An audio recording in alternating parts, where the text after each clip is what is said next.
നമസ്കാരം. മീഡിയ കമ്പാനിയുടെ വളരെ പ്രധാനപ്പെട്ട ഒരറിയിപ്പാണ് ഷെയർ ചെയ്യുന്നത്. സംസ്ഥാനത്തെ സാമൂഹിക സുരക്ഷാ പെൻഷനുകൾ, അതായത് വാർദ്ധക്യകാല പെൻഷൻ, വിധവാ പെൻഷൻ, ഭിന്നശേഷി ആനുകൂല്യങ്ങൾ, കർഷക തൊഴിലാളികൾക്ക് ലഭിക്കുന്ന പെൻഷൻ, അവിവാഹിതരായിട്ടുള്ള സ്ത്രീകൾക്ക് ലഭിക്കുന്ന പ്രതിമാസ ധനസഹായം, അപ്പോൾ ആ രീതിയിലുള്ള പെൻഷൻ തുകയെല്ലാം വാങ്ങുന്നവർ, നിലവിൽ 2000 രൂപ ലഭിക്കുന്നവരെല്ലാം അറിഞ്ഞിരിക്കണം. കാരണം 2026 മെയ് മാസം മുതലാണ് മാറ്റങ്ങൾ വരുന്നത്. നിലവിൽ പെൻഷനിൽ ഒരു വലിയ മാറ്റത്തിന് തന്നെയാണ് മെയ് മാസം മുതൽ തുടക്കം കുറിക്കുന്നത്. ഏപ്രിൽ മാസം ഇനി പെൻഷൻ വിതരണം ഉണ്ടായിരിക്കുന്നതല്ല. അത് പ്രത്യേകം നിങ്ങൾ ശ്രദ്ധിക്കുക. ഏപ്രിൽ മാസം ലഭിക്കേണ്ടതായിട്ടുള്ള വിഹിതമാണ് മുൻകൂറായിട്ട് സർക്കാർ നൽകിയത്. ഈസ്റ്റർ വിഷു പ്രമാണിച്ചാണ് സർക്കാർ ഇത് മുൻകൂറായിട്ട് അനുവദിക്കുകയും ചെയ്തത്. മാർച്ച് മാസം 30-ാം തീയതിയുടെ പെൻഷൻ വിതരണം ആരംഭിച്ചിരുന്നു. 2 ഗഡുക്കളും മാർച്ച് മാസം 30, 31 തീയതികളിൽ ബാങ്ക് അക്കൗണ്ടിലേക്കും അതിനുശേഷമുള്ള ഒരാഴ്ചയ്ക്കുള്ളിൽ തന്നെ അത് നമ്മുടെ കൈകളിലേക്കും വിതരണം നടത്തി.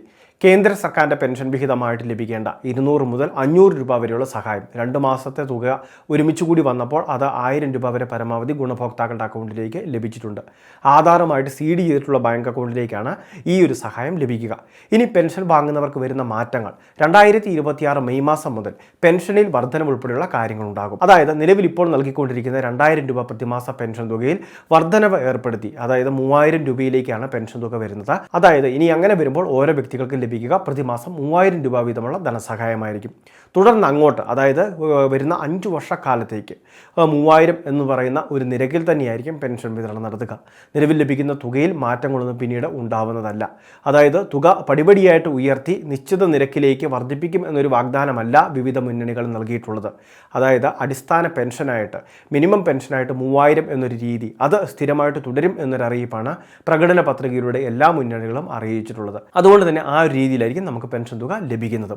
ഇനി അത് മാത്രമല്ല, മെയ് മാസത്തിന് ശേഷം പിന്നീട് നമുക്ക് എല്ലാ വർഷങ്ങളിലും സർക്കാർ നടത്തുന്നത് പോലെ തന്നെ വാർഷിക മസ്റ്ററിങ്, മറ്റ് രേഖാ സമർപ്പണങ്ങൾ ഉൾപ്പെടെയുള്ള കാര്യങ്ങൾ കാണും.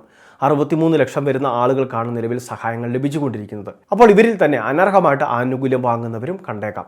അതുകൊണ്ടൊക്കെ തന്നെ കൃത്യമായിട്ട് പരിശോധനകളിലൂടെ ഈ കാര്യങ്ങൾ സർക്കാർ സ്ഥിരീകരിക്കുകയും ചെയ്യും. വാർഷിക മസ്റ്ററിങ് പോലുള്ള കാര്യങ്ങൾ, അതോടൊപ്പം തന്നെ വരുമാന സർട്ടിഫിക്കറ്റ് സമർപ്പണം, 1 ലക്ഷത്തിൽ താഴെ കുടുംബ വാർഷിക വരുമാനമൊക്കെ ഉള്ളവർക്കാണ് പെൻഷൻ തുക ലഭിക്കുന്നത്.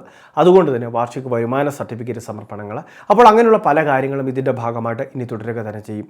എങ്കിലും നിലവിൽ പെൻഷൻ വാങ്ങുന്ന ഗുണഭോക്താക്കൾക്കെല്ലാം പെൻഷൻ തുകയിൽ വർധനവ് ഏർപ്പെടുത്തുന്നതോടെ നിലവിൽ ഏറ്റവും വലിയൊരു സഹായമായിട്ട് ഈ ആനുകൂല്യം മാറുകയും ചെയ്യുന്നതാണ്. പ്രത്യേകിച്ച് നമ്മളുടെ ഭാഗത്ത് നിന്ന് ശ്രദ്ധിക്കേണ്ടത്, കാലാകാലങ്ങളിൽ സർക്കാർ ആവശ്യപ്പെടുന്ന രേഖകൾ ഒരു മുടക്കവും കൂടാതെ ഏൽപ്പിക്കുക എന്നുള്ളത് മാത്രമാണ്.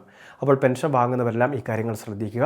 അതോടൊപ്പം തന്നെ 60 വയസ്സിന് മുകളിൽ പ്രായമെത്തുന്നവർ, അതോടൊപ്പം തന്നെ വിധവകളായിട്ടുള്ളവർ, ഭിന്നശേഷി നേരിടുന്നവർ, അവരെല്ലാം തന്നെ ഇത്തരത്തിലുള്ള പെൻഷൻ പദ്ധതികളിലേക്ക് അപേക്ഷ വയ്ക്കുക എന്നുള്ളതാണ് പ്രധാനപ്പെട്ട കാര്യം. അക്ഷയ കേന്ദ്രങ്ങൾ വഴി അല്ലെങ്കിൽ കോമൺ സർവീസ് സെൻ്ററുകൾ വഴി നമുക്ക് അപേക്ഷകൾ സമർപ്പിക്കാം. നമ്മളുടെ മുൻഗണന തെളിയിക്കുന്നതിന് ആവശ്യമായിട്ടുള്ള എല്ലാ രേഖകളും, ബാങ്ക് അക്കൗണ്ടിലേക്ക് ധനസഹായം വേണ്ടവർ ബാങ്ക് അക്കൗണ്ട് ഡീറ്റെയിൽസ് ഉൾപ്പെടെ അല്ലെങ്കിൽ നമ്മുടെ വീടുകളിലേക്ക് എത്തിക്കാൻ വരെ സംവിധാനങ്ങളുണ്ട്. അതോടൊപ്പം തന്നെ ഗുണഭോക്താവിൻ്റെ ഫോട്ടോ, മെഡിക്കൽ ബോർഡ് സാക്ഷ്യപത്രങ്ങൾ, വരുമാന സർട്ടിഫിക്കറ്റ്, റേഷൻ കാർഡ് പകർപ്പ്, ആധാർ, ബാങ്ക് ഡീറ്റെയിൽസ്, അതോടൊപ്പം തന്നെ നമ്മുടെ ഐഡൻറ്റിറ്റി പ്രൂഫുകൾ, ഇങ്ങനെയുള്ള പല ഡോക്യുമെൻറ്റുകൾ ഇതിനുവേണ്ടി ആവശ്യമായിട്ട് വരുന്നുണ്ട്. ഗുണഭോക്താവിൻ്റെ സത്യപ്രസ്താവനയും. അപ്പോൾ ഈ കാര്യങ്ങളുമായിട്ട് അപേക്ഷകൾ വെക്കുന്ന കാര്യം കൂടി പ്രത്യേകമായിട്ട് ശ്രദ്ധിക്കുക. എല്ലാവരിലേക്കും അറിയിപ്പ് ഷെയർ ചെയ്ത് എത്തിക്കുക.